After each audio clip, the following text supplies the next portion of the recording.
Assalamualaikum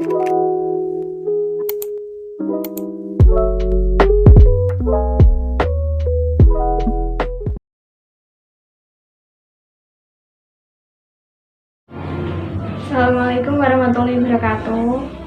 Waalaikumsalam warahmatullahi wabarakatuh. Perkenalkan, nama saya Renita Ika Feransa dari Prodi D3 Keperawatan Universitas Muhammadiyah Kudus. Saya akan melakukan penyuluhan kepada Mbak siapa kalau boleh tahu? Mbak Lina. Kepada Mbak Lina tentang penyakit asma ya. Sebelumnya ini saya ada leaflet, bisa untuk dibaca. Baik, saya akan meminta waktunya Mbak Lina sekitar 20 menit. Apakah Mbak Lina bersedia? Iya, bersedia. Langsung saja ya. Sebelumnya Mbak Lina tahu apa itu asma? Menurut saya ya asma itu adalah sesak napas ya. Nafas. Asma sendiri berasal dari kata asma.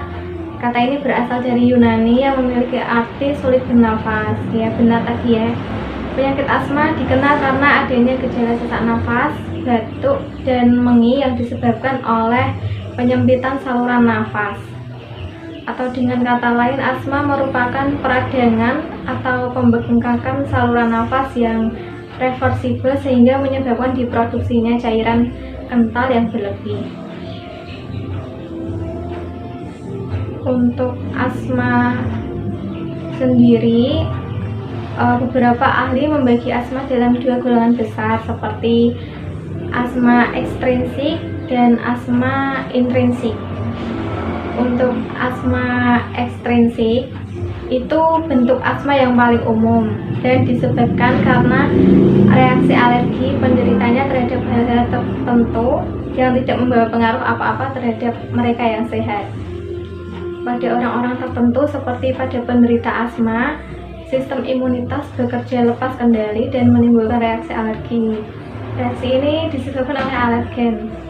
Alergen bisa tampil dalam bentuk mulai dari serbuk bunga, tanaman, pohon, debu dari luar dan dalam rumah. Jamur juga bisa hingga zat atau bahan makanan. Ketika alergen memasuki tubuh pengidap alergi, sistem imunitasnya memproduksi antibodi khusus yang disebut IgE. Antibodi ini mencari dan menempelkan dirinya pada sel-sel batang, dan peristiwa ini terjadi dalam jumlah besar di paru-paru dan saluran pernafasan, lalu membangkitkan suatu reaksi. Batang-batang sel melepaskan zat kimia yang disebut mediator. Salah satu unsur mediator ini adalah histamin. Nah, akibat pelepasan histamin tersebut terhadap paru-paru, reaksi penegangan atau pengerutan saluran pernafasan dan meningkatnya produksi lendir yang dikeluarkan jaringan lapisan sebelah dalam saluran tersebut. Untuk yang kedua itu ada asma intrinsik. Asma intrinsik tidak responsif terhadap pemicu yang berasal dari alergen. Asma jenis ini disebabkan oleh stres, infeksi, dan kondisi lingkungan seperti cuaca, kelembapan, dan suhu udara, polusi udara, dan juga oleh aktivitas olahraga yang berlebihan. Asma intrinsik biasanya berhubungan dengan menurunnya kondisi ketahanan tubuh, terutama pada mereka yang memiliki riwayat kesehatan paru-paru yang kurang baik, misalnya bronkitis dan radang paru-paru atau pneumonia.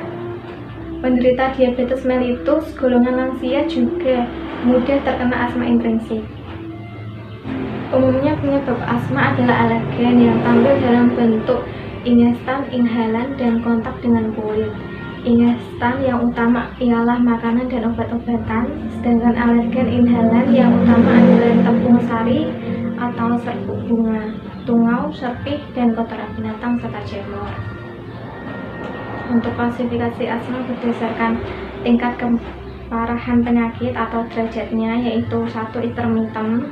Intermittent itu derajat asma yang paling ringan, Mbak. Pada tingkatan derajat asma ini serangannya biasanya berlangsung secara singkat, dan gejala ini juga bisa muncul di malam hari dengan intensitas sangat rendah, yaitu kurang lebih 2 kali sebulan. Yang kedua ada persisten ringan. Persisten ringan derajat asma yang tergolong ringan. Pada tingkatan derajat asma ini, gejala pada sehari-hari berlangsung lebih dari 1 kali seminggu, tetapi kurang dari atau sama dengan 1 kali sehari, dan serangannya biasanya dapat mengganggu aktivitas tidur di malam hari. Untuk yang ketiga, persisten sedang. Persisten sedang ialah derajat asma yang tergolong lumayan berat. Pada tingkatan derajat asma ini, gejala yang muncul biasanya di atas 1 kali seminggu dan hampir setiap hari. Serangannya biasanya dapat mengganggu aktivitas tidur di malam hari. Dan yang terakhir atau keempat, ada persisten berat. Persisten berat ialah derajat asma yang paling tinggi tingkat keparahannya.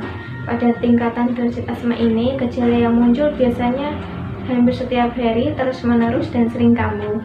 Membutuhkan bronkodilator setiap hari, dan serangannya biasanya dapat mengganggu aktivitas tidur di malam hari.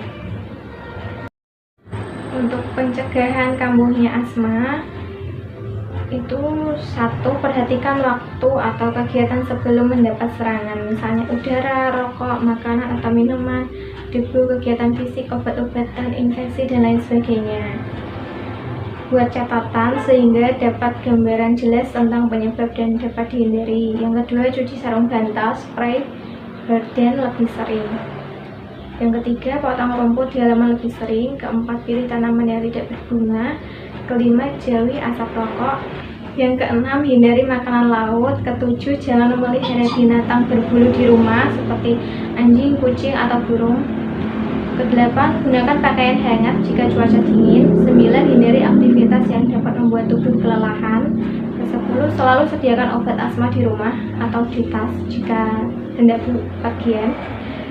11, jika menggunakan obat steroid, hirup. Setelah menghirup obat ini, dianjurkan berkumur dengan air hangat untuk menghindari efek sampingnya berupa jamur pada kerongkongan dan pita suara. 12, jika asma terlanjur kambuh, hentikan aktivitas dan segera beristirahat. 13, obati serangan secara dini, jangan menunggu sampai sesak nafas. Jika setelah minum obat tidak terjadi perbaikan, harus segera berobat ke UGD rumah sakit terdekat.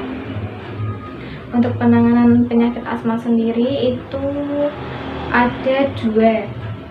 Yang pertama secara non-farmakologik atau penanganan tidak dengan obat, dan yang kedua secara farmakologik atau penanganan menggunakan obat. Kalau secara non-farmakologik itu bisa seperti menggunakan air hangat yang dicampur dengan minyak kayu putih atau terapi uap, dan latihan teknik relaksasi. Dan kalau secara farmakologik atau menggunakan obat itu biasanya seperti pereda serangan atau pelonggar saluran nafas, itu misalnya pakai salbutamol, aminofilin, seperti itu. Untuk pencegahan serangan berulang, misalnya prednison dan dexamethasone. Untuk mengancam lendir sendiri biasanya memakai bromhexin dan ambrosol. Seperti itu Mbak Lina. Sekian penjelasan dari saya. Apa ada yang ditanyakan? Yang tadi bisa dipraktekkan, Mbak. Oke, saya praktekkan ya. Ini saya ada segelas air hangat dan minyak kayu putih ya. Ini bisa 5-10 tetes. Cukup diteteskan gini. Ya, ini bisa Mbak Lina coba sendiri. Ini saya pandu.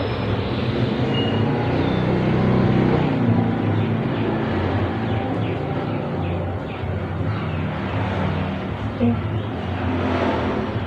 Dan terus itu nanti kan uapnya bisa Mbak Lina hirup ya, untuk relaksasi seperti tarik nafas terus buang nafas seperti itu ya. Seperti itu. Terima kasih. Apa ada yang ditanyakan lagi? Nggak ada. Baiklah, saya tutup penyuluhan ini dengan bacaan hamdalah. Alhamdulillahirabbil alamin. Terima kasih. Wassalamualaikum warahmatullahi wabarakatuh.